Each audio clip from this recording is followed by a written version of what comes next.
நம்மளோட பர்த் வச்சு கூட நம்மளோட பர்சனாலிட்டி வந்து சேஞ்ச் ஆகுமா சரிங்களா?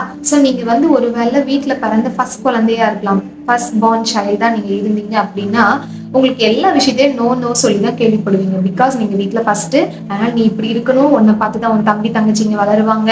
அண்ட் நீ வந்து எல்லாத்துலயும் பொறுத்து போகணும், விட்டு குடுக்கணும். இந்த மாரி நெறைய இடங்கள்ல உங்களுக்கு சில விஷயங்கள என்ன பண்ணிட்டே இருப்பாங்க, நோ, நோ சொல்லிட்டே இருப்பாங்க. ஸோ அந்த மாதிரி இருக்கும்போது, உங்களோட குவாலிட்டிஸ் என்னன்னு பார்த்தீங்கன்னா, நீங்க எமோஷன ரொம்ப கண்ட்ரோல் பண்ண கத்துக்கிறீங்க. ஸோ எமோஷனலா எப்படி நம்ம கண்ட்ரோலா இருக்கணும், அந்த டெவலப் ஆகுது உங்களுக்கு. உங்களோட பெர்சனாலிட்டி சேஞ்ச் ஆகுது. அண்ட் செகண்ட் வந்து பார்த்தீங்கன்னா, உங்களோட லீடர்ஷிப் குவாலிட்டி உங்களுக்கு டெவலப் ஆகுது. ஏன்னா வீட்ல நீங்க ஃபர்ஸ்ட்டு. ஸோ நீ தான் எல்லாத்தையும் பார்த்துக்கணுன்றப்போ உங்களுக்குள்ள அந்த லீடர்ஷிப் குவாலிட்டி வந்து ஆட்டோமேட்டிக்காவே டெவலப் ஆகுது.